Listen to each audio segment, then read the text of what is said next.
কেমন হবে যদি কারো মৃত্যুর পর কাছের মানুষগুলো শোক আর কান্নার পরিবর্তে সেই লাশ নিয়ে উৎসব করে, নাচ গানের মধ্য দিয়ে তাকে শেষ বিদায় জানায়, মৃতদেহকে কবর দেওয়ার পরিবর্তে তার লাশের সাথে বসবাস করে, প্রিয়জনের আত্মার শান্তির জন্য নিজের আঙ্গুল কেটে ফেলে? হ্যাঁ বন্ধুরা, ব্যাপারগুলো অস্বাভাবিক, নৃশংস মনে হলেও এগুলো আসলে এক একটি দেশে বিভিন্ন সম্প্রদায়ের মানুষের মৃত্যুর পর শেষকৃত্য পালনের রীতি, যা কিনা বিভিন্ন দেশে বসবাসরত ছোট ছোট সম্প্রদায়গুলো এখনও পালন করে আসছে। আর আজকের ভিডিওতে আমরা এমন কিছু বিভীষিকাময় এবং শিহরণ জাগানো ডেথ রিচুয়াল তোমাদের সামনে তুলে ধরব। কিন্তু যাদের হার্ট দুর্বল তারা অবশ্যই ভিডিওটি দেখা থেকে বিরত থাকবে।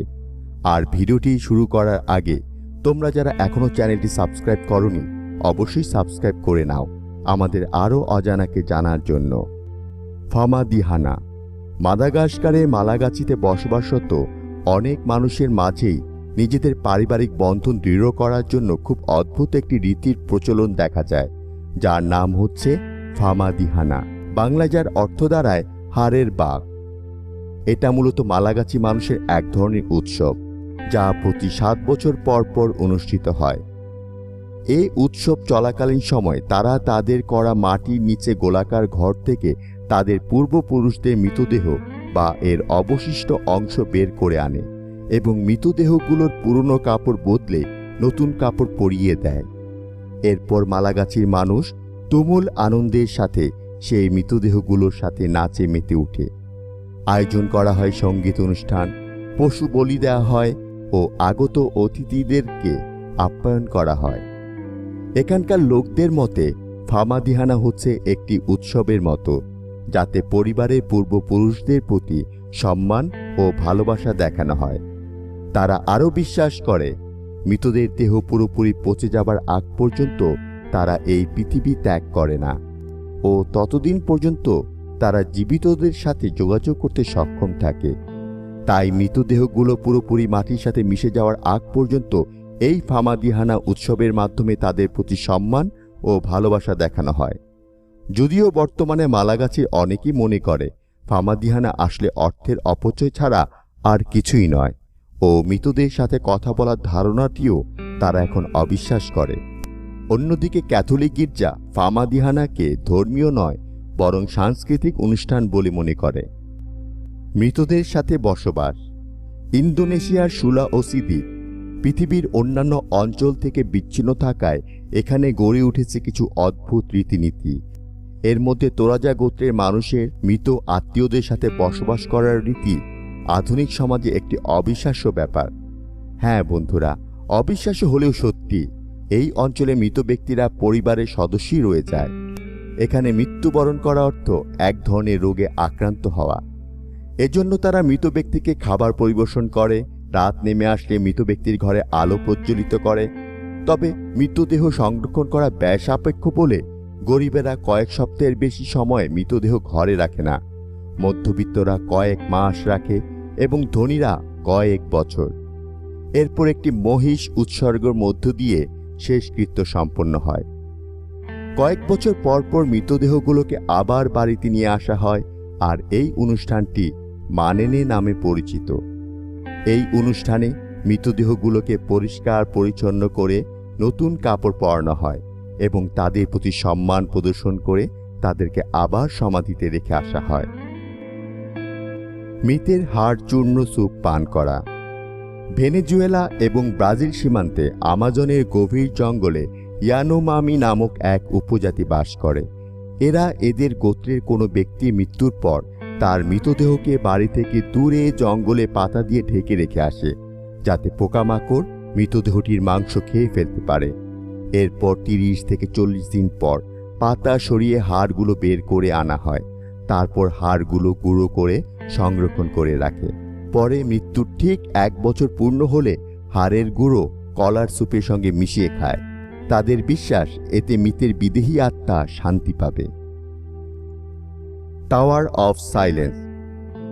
বন্ধুরা, এতক্ষণ তো জানলাম মৃতদের আত্মার শান্তির জন্য কিছু কিছু অদ্ভুত প্রথার কথা, কিন্তু এখন যে ডেথ রিচুয়ালটির কথা বলবো এটি একটি মৃতের সৎকারের জন্য অত্যন্ত বিভৎস এবং ভয়াবহ, যা কিনা পার্সি ধর্মাবলম্বী লোকেরা পালন করে থাকে।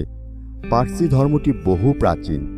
এই ধর্মে বিশ্বাসী মানুষেরা মৃতদেহের সৎকারও করে না, কবরও দেয় না, বরং নগ্ন মৃতদেহ লোকালয় থেকে দূরে কোনো নির্জন জায়গায় খোলা আকাশের নিচে রেখে দেয়, যাতে চিল শকুনে ছিঁড়ে খেতে পারে সেই দেহ। পার্সিরা যে স্থানটিতে মৃতদেহ রেখে আসে সেই সৎকারের স্থানটিকে বলা হয় টাওয়ার অফ সাইলেন্স। শুধুমাত্র নির্দিষ্ট কিছু ধর্মীয় ব্যক্তিদের উপস্থিতিতে এবং নানা রীতিনীতির মাধ্যমে পার্সি পরিবারগুলো তাদের প্রিয়জনের মৃতদেহকে ওই জায়গায় রেখে আসে। মূলত পার্সিয়ানরা জরথ্রুস ধর্মে বিশ্বাসী।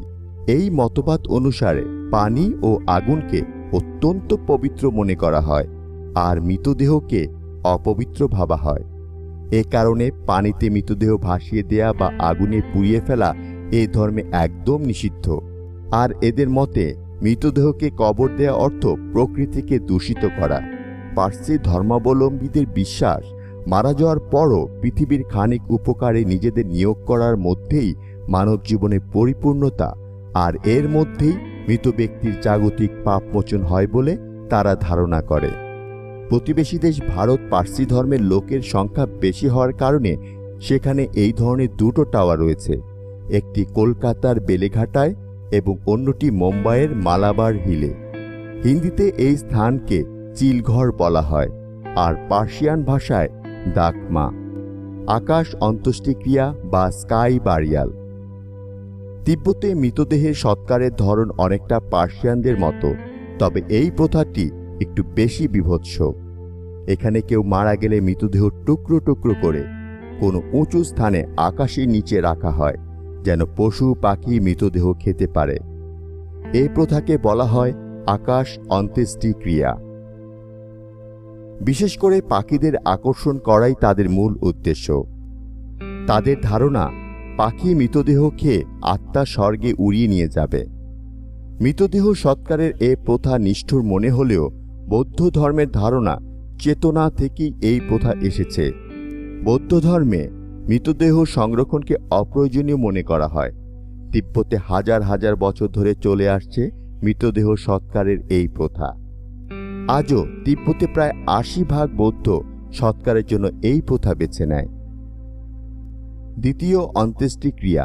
প্রশান্ত মহাসাগরের মেলানেশিয়া দ্বীপের মানুষেরা মৃত্যুর পর একই ব্যক্তির দুবার শেষকৃত্য করে। প্রথম ধাপে তারা মৃতদেহ পুড়িয়ে দেয় এবং দ্বিতীয় ধাপে হাড়গুলো দিয়ে চামচ সহ অন্যান্য ব্যবহার্য দ্রব্য তৈরি করে। তারা এটাকে মৃতের প্রতি সম্মান প্রদর্শনের অংশ মনে করে। মৃতের প্রতি সম্মান জানাতে আঙ্গুল কর্তন। মৃতের প্রতি সম্মান জানাতে ও শোকের গভীরতা প্রকাশের উদ্দেশ্যে পাপুয়া নিউ গিনির ডানি গোত্রের মানুষ তাদের হাতের আঙ্গুল কেটে ফেলত। বেশিরভাগ ক্ষেত্রে মৃত ব্যক্তির কোনো নারী আত্মীয়রই হাতের আঙ্গুল কাটা হতো। এই প্রথা অবশ্য এখন নিষিদ্ধ করা হয়েছে, তবে এখনও এই গোত্রের বয়স্ক ব্যক্তিরা এর চিহ্ন বহন করছে। সো বন্ধুরা, কেমন লাগলো আজকের ভিডিওটি? অবশ্যই কমেন্ট করে জানাবে।